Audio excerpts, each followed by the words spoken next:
ದಾವಣಗೆರೆಯಲ್ಲಿ ನಡೆದಂತಹ ಸಿದ್ದರಾಮೋತ್ಸವ ಮಾದರಿಯ ಯಶಸ್ಸು ಸಿಕ್ಕಿಬಿಟ್ಟರೆ ಸಿದ್ದರಾಮಯ್ಯ ಅವರನ್ನ ಹಿಡಿಯೋಕ್ಕಾಗಲ್ಲ.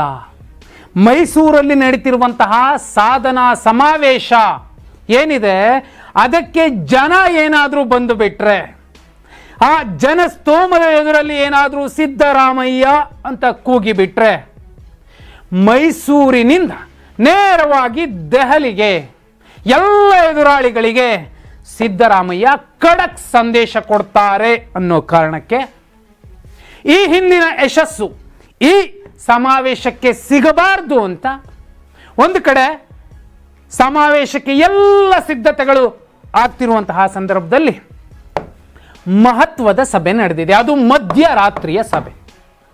ನೈಟ್ ಪಾಲಿಟಿಕ್ಸ್ನ ನೈಟ್ ರೈಡರ್ ಅಂತ ಕರೆಸಿಕೊಳ್ಳುವಂತಹ ಓರ್ವ ನಾಯಕ ಸಿದ್ದರಾಮಯ್ಯ ಅವರಿಗೆ ಅಡ್ಡಗಾಲಾಗಿ ನಿಂತಿರುವಂತಹ ನಾಯಕ, ಅಡ್ಡಿಯಾಗಿರುವಂತಹ ನಾಯಕ, ಅವರ ಒಂದಷ್ಟು ಬಣ ಎರಡು ಮೀಟಿಂಗ್ ಮಾಡ್ಕೊಂಡಿವೆ.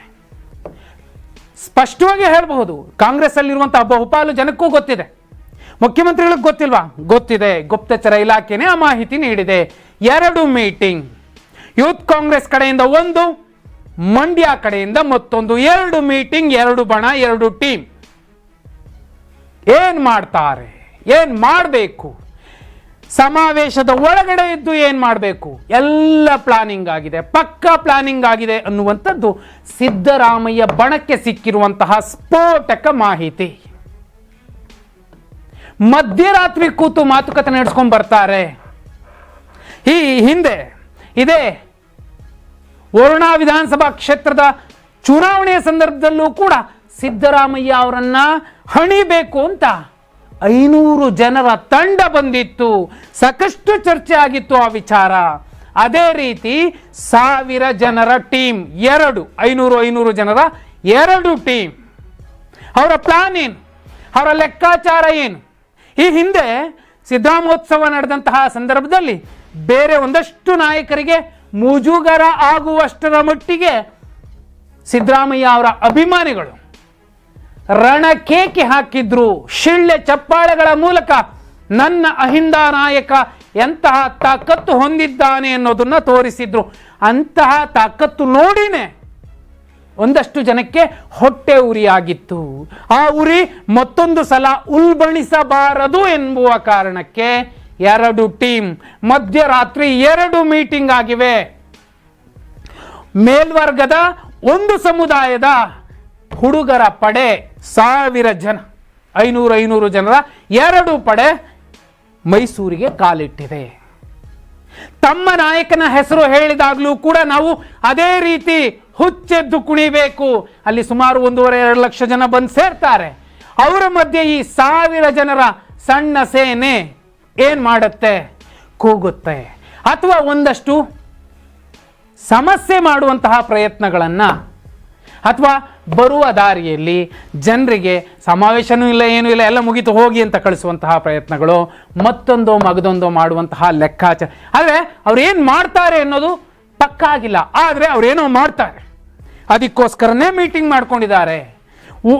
ಸುಮಾರು 1 ಲಕ್ಷ ಅಥವಾ 1.5 ಲಕ್ಷ ಜನ ಬಂದರೆ ಅದು ಲೆಕ್ಕ ಆಗಲ್ಲ. ಕನಿಷ್ಠ 2 ಲಕ್ಷಕ್ಕೂ ಮಿಗಿಲಾದಂತಹ ಜನ ಸಾಧನಾ ಸಮಾವೇಶಕ್ಕೆ ಏನಾದರೂ ಬಂದರೆ ಸಿದ್ದರಾಮಯ್ಯ ಅವರ ವರ್ಚಸ್ಸು, ತಾಕತ್ತು, ದಮ್ಮು ಎಂಥದ್ದು ಅನ್ನೋದು ಮತ್ತೆ ಸಾಬೀತಾಗುತ್ತೆ. ಅವರನ್ನು ಸಿಎಂ ಪೋಸ್ಟಿಂದ ಇಳಿಸೋಕ್ಕಾಗಲ್ಲ, ಸಿಎಂ ಬದಲಾಯಿಸಿ ಅಂತ ಕೇಳೋಕ್ಕಾಗಲ್ಲ. ಇನ್ನು ವೇದಿಕೆ ಮೇಲೆ ಯಾವೆಲ್ಲ ಮಾತಾಡ್ತಾರೋ ಗೊತ್ತಿಲ್ಲ.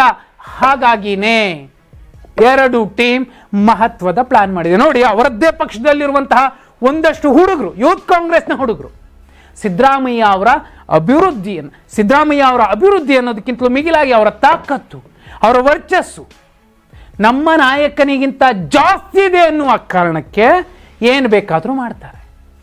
ನೋಡಿ, ಯೂತ್ ಕಾಂಗ್ರೆಸ್ನಲ್ಲಿರುವಂತಹ ಎಲ್ಲರ ಲಿಸ್ಟ್ ತಗೊಳ್ಳಿ, ಅಲ್ಲಿಗೆ ಬರುವಂತಹ ಅವರ ಎಲ್ಲರನ್ನ ಪಟ್ಟಿ ಮಾಡ್ಕೊಂಡು ನೋಡಿ, ಯಾರು ಯಾವ ಕೆಲಸ ಮಾಡ್ತಾರೆ.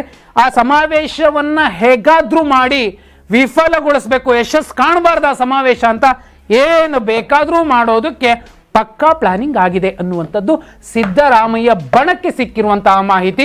ರಾತ್ರೋರಾತ್ರಿ ಆಗಿರುವಂತಹ ಈ ನೈಟ್ ಪಾಲಿಟಿಕ್ಸ್, ನೈಟ್ ರೈಡರ್ನ ನೈಟ್ ಪಾಲಿಟಿಕ್ಸ್ ಸಮಾವೇಶವನ್ನ ಯಶಸ್ಸಾಗದಂತೆ ನೋಡಿಕೊಳ್ಳೋದಕ್ಕೆ ಪ್ಲಾನ್ ಆಗ್ತಿದೆ. ಆದರೆ ಸಿದ್ದರಾಮಯ್ಯ ಅವರ ಅಭಿಮಾನಿಗಳು ಸುಮ್ಮನೆ ಇರ್ತಾರ. ಯಶಸ್ಸು ಆಗದಂತೆ ಇಲ್ಲಪ್ಪ ನಮ್ಮ ನಾಯಕಂಗೆ ಏನಾದರೂ ಆಗಲಿ ಅನ್ನೋ ಕಾರಣಕ್ಕೋಸ್ಕರ ಅದೇ ಸಿದ್ದರಾಮೋತ್ಸವದ ರೀತಿಯ ಯಶಸ್ಸನ್ನು ಕೊಡದೆ ಸುಮ್ಮನಾಗ್ತಾರ, ಅಥವಾ ತಮ್ಮ ನಾಯಕನನ್ನ CM ಸ್ಥಾನದಿಂದ ಇಳಿಸ್ತಿರುವಂತಹ ಎಲ್ಲ ಪ್ರಯತ್ನಗಳಿಗೆ, ಎಲ್ಲ ಕಾಣದ ಕೈಗಳಿಗೆ ತಕ್ಕ ಪಾಠವನ್ನು ಕಲಿಸ್ತಾರ? ಕಮೆಂಟ್ ಮಾಡಿ.